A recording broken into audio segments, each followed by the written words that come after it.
In the quiet suburbs of Houston, Texas, the cries of a newborn echoed through a small wooden house. That night, thunder rolled across the sky, as if heaven itself was divided over the child's destiny. His name was Malcolm Eli, a name his dying mother whispered with her last breath. His father, a broken man consumed by alcohol, vanished soon after, leaving him in the care of his grandmother, Mama Rose.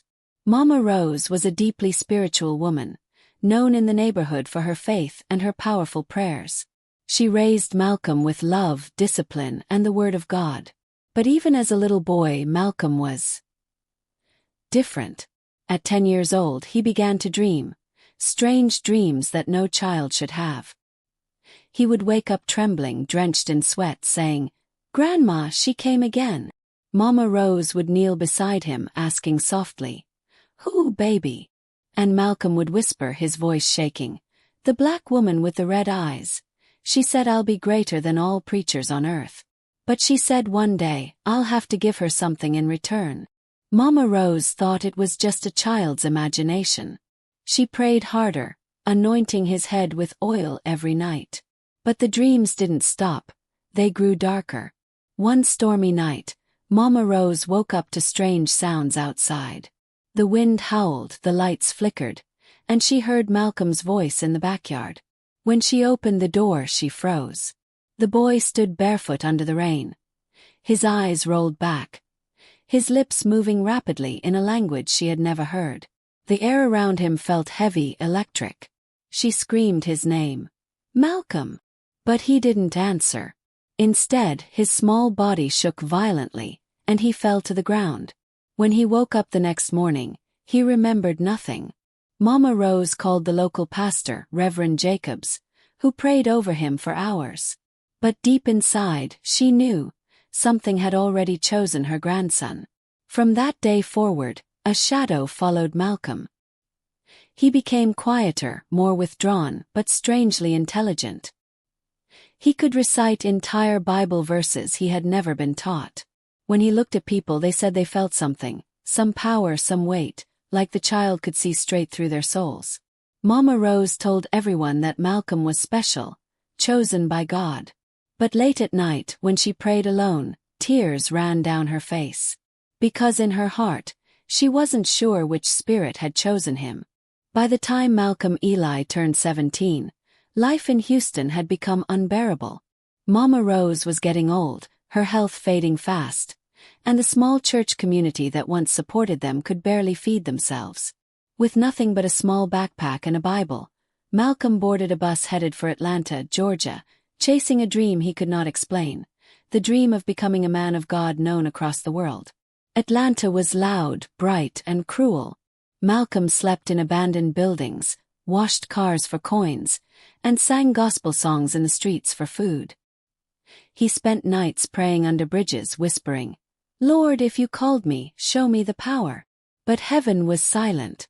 One Sunday, he stumbled into a small church called New Light Chapel. The pastor, Reverend Daniels, saw the fire in the boy's eyes and took him in. Malcolm became the church janitor, then a chorister, and soon began helping the pastor with prayer meetings. He fasted, prayed, and preached with passion, but still, no miracles, no signs, no followers. Years passed. He was 22 now, sleeping in the supply closet, eating one meal a day. He watched other preachers rise, men on TV performing miracles, driving fancy cars, living like kings, while he still begged God for a single sign. One evening, tired and hopeless, Malcolm sat on a crowded bus, his Bible on his lap. An old man sat beside him, tall, dressed in a faded suit, eyes sharp like glass. His name was Mr. Dion. "You look like a man who's been praying too long without an answer," the stranger said. Malcolm sighed. "I know God called me, but he's forgotten me." The old man chuckled softly. "God never forgets. But sometimes the great ones don't serve him. They serve something older, something stronger." Those words pierced Malcolm's heart like a blade. When he turned to ask more, the man was gone. Days turned into weeks. Malcolm couldn't sleep. The sentence echoed in his mind. Sometimes the great ones don't serve him. He began fasting again, crying out for a sign. And one stormy night, his prayers were answered, but not by heaven. As he walked home through an empty street, a black car pulled up. Inside sat Mr. Dion, smiling faintly. "You're ready," he said. "If you want the miracles, I'll take you where the real servants go." Malcolm hesitated, but the hunger for greatness burned stronger than fear. He followed the man through winding roads out of the city, until they reached a dense forest on the outskirts of Atlanta. There, under the glow of the moon, stood a massive oak tree covered in red symbols. Mr. Dion handed him a calabash filled with dark liquid.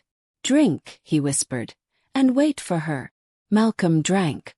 The wind howled. The air turned heavy and cold. Suddenly, from the shadows of the tree, a woman emerged. Naked, her skin glistening like obsidian, her eyes glowing red like burning coal. Her voice was soft but terrifying. "Unite with me, Malcolm Eli, and I will give you the power men kill for. But one day, I will come for what is mine." He trembled. For a moment he thought of Mama Rose. Then he closed his eyes and whispered, "I accept." The forest erupted in wind and fire. A shadow wrapped around him like smoke. From that night on, the heavens were silent, but Malcolm's name was about to echo across the earth.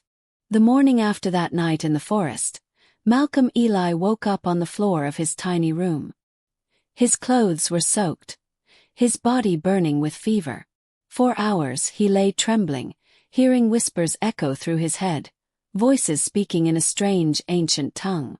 When he finally stood up, something in him had changed. His eyes looked sharper. His skin seemed to glow faintly. The air around him felt heavier. That Sunday, he went back to New Light Chapel, standing behind the pulpit with a confidence he had never known. As he preached, a woman in the crowd suddenly screamed and fell to the floor, convulsing. Malcolm, startled, walked toward her and touched her forehead. Instantly she went silent. The room froze. Then she stood up, completely calm, saying, "I'm healed." From that day the miracles began. Malcolm would pray, and blind eyes would open. Crutches were thrown away. Barren women conceived, and demons screamed during his services. The small church overflowed within weeks. Cameras appeared recording everything. One of his videos went viral under the title, "Young Prophet in Atlanta Heals with Fire of the Spirit." Within months, Prophet Eli, as people began calling him, was preaching to thousands. Donations poured in. He launched his ministry, Fire of Grace International, and opened a massive auditorium, shining with gold and lights. The world took notice. Celebrities, politicians, and wealthy business leaders came to his crusades. TV stations broadcasted his services live. He was no longer the boy sleeping in a janitor's closet. He was now the voice of revival across America and Africa. But success came with shadows. Every night, when the lights went off and the cameras stopped rolling, Malcolm saw her. The woman from the forest. She appeared in his dreams, her red eyes glowing, her voice dripping with sweetness and venom. "You have done well, my prophet," she whispered. "But remember the promise." Malcolm would wake up in sweat, his chest tight, his spirit torn between power and fear. Then came Naomi Carter, a beautiful gospel singer with a voice that could move mountains. She met Malcolm during a revival in Chicago. To her, he was a man of God, anointed and pure. Within months, they were married in a grand ceremony streamed worldwide. The Christian world called them the Golden Couple of Faith. Together they built schools, TV stations, and charities. Malcolm traveled in private jets, wearing designer suits, calling himself the Messenger of Fire. His followers adored him. But behind the miracles, the money, and the fame, something dark was feeding. He could feel it. Every miracle came with a price. Each time he touched someone, a whisper echoed in his mind, asking for more. Still he smiled for the cameras. He raised his hands and shouted, "The Spirit is moving!" And the crowds cheered. What they didn't know was that the Spirit moving through him was not the one they believed in. At the peak of his fame, Prophet Malcolm Eli lived in a mansion on the hills of Atlanta, overlooking the glittering city lights. The world adored him. His ministry, Fire of Grace International, had millions of followers online. His face was everywhere, on TV, on billboards, in magazines. People called him the Chosen Flame. But inside his golden palace, darkness was growing. His wife, Naomi Carter, began to notice things that didn't make sense. Certain doors in the mansion were always locked. Malcolm would disappear for hours in the middle of the night. When she asked where he'd been, he smiled and said, "Just praying." But she could feel it. The air in the house was heavy, cold. Every night, she had nightmares of a woman with glowing red eyes whispering her husband's name. One night, Naomi woke up to strange murmurs coming from Malcolm's private office. She tiptoed to the door and peeked through the keyhole. Her heart froze. Inside, Malcolm stood shirtless before a tall mirror. Candles burned in a circle around him. He was speaking in a language she didn't recognize. Deep, harsh, ancient. And then she heard him say, "Reclaim this soul, and give me 10,000 more followers this month." Naomi covered her mouth to stop a scream. She ran back to their room, tears streaming down her face. The next day, she tried to confront him, but he only smiled. "You don't understand spiritual matters, Naomi. Go and pray." Meanwhile, his right-hand man, Brother Chris, had also begun to sense something dark. One night, after a long service, he followed Malcolm into the church basement. Behind a wooden panel, he found a hidden staircase leading to an underground chamber. What he saw made his blood run cold. There were ritual symbols painted on the floor, bowls filled with blood, and photos of church members, pinned to the walls, some half-burned. In the center of the room stood a statue of a woman made of black stone, her eyes carved in red. Brother Chris knew he had to expose the truth. He left that night terrified, planning to call a journalist. He was never seen again. The official story said he moved overseas. But Naomi knew better. She saw Malcolm's eyes when she mentioned his name. Cold, empty, almost inhuman. Soon after, strange things began to happen during services. People fainted without reason. A young girl fell to the ground during a prayer and screamed, "This man is not of God. He serves the Queen of Black Fire." The congregation erupted in chaos. Malcolm shouted that she was possessed, ordering ushers to remove her. But fear spread among his followers. Rumors began to leak. Donations dropped. Home, Naomi was growing weaker. She coughed blood at night, her skin turning pale. Doctors couldn't find any illness. Malcolm prayed for her, but nothing changed. Each night, he begged God to intervene, but heaven was silent. Only the whisper of the woman in his dreams remained. "You promised me, prophet of fire. It's time to pay." Malcolm began to lose sleep. His sermons turning darker, desperate. The man who once claimed to speak for God now looked haunted by his own miracles. The flame that once lifted him was now burning him from the inside out. The empire of Prophet Malcolm Eli was crumbling. The same people who once called him man of God now whispered in fear. Videos of his strange behavior spread online. His shaking hands, his violent outbursts, his dark eyes that no longer glowed with faith but with madness. Home, Naomi was dying. Her body was frail, her voice barely a whisper. Doctors ran tests after tests, but they found nothing. She cried every night, clutching her Bible, praying, "Lord, if this is not your servant, reveal the truth." Malcolm barely slept. When he closed his eyes, he saw her, the black-skinned woman from the forest, eyes blazing red, surrounded by flames. "You had your miracles, your crowds, your glory," she whispered. "Now give me what you owe." He screamed in his sleep, waking drenched in sweat. The mansion felt cursed. Shadows moved where there should be none. Whispers floated through the halls. Naomi tried to pray over him, but he pushed her away. "You don't understand," he shouted. "Everything I did was for God." But even he no longer believed those words. In desperation, Malcolm drove deep into the countryside to find Elder Marcus, a retired preacher known for fighting dark powers. He fell to his knees before the old man and cried, "Please help me. I made a mistake. I wanted power, and she gave it to me. But now she wants my soul." Elder Marcus looked at him with sorrow. "Son, the moment you took her cup, you rejected God. You cannot serve two masters. The fire you carry is not holy, it's hungry." Malcolm begged for deliverance, but the old man shook his head. "You sought glory, not grace.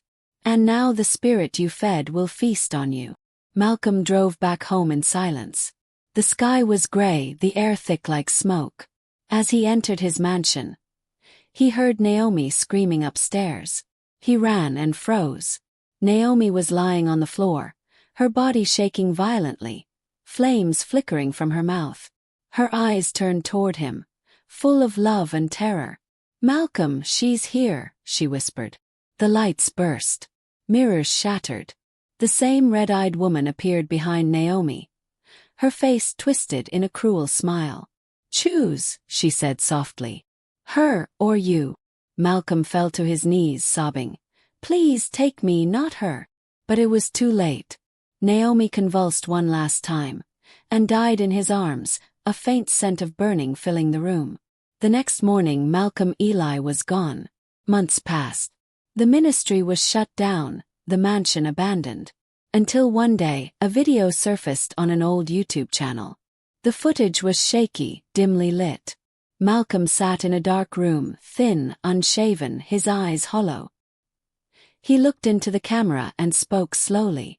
"My name is Malcolm Eli. I once called myself a prophet. I made a pact with the devil disguised as an angel of light. I traded my soul for fame, followers, and miracles. And now, I live with fire inside me. If you're watching this, don't chase signs and wonders. Seek God, the true God. Everything that shines isn't gold. Sometimes it's the fire that burns you alive." He lowered his head. The screen flickered. In darkness. Subscribe for more true and powerful stories inspired by real events. Every week, discover new tales of faith, mystery, and hidden truth. Tell me in the comments, which country are you watching from?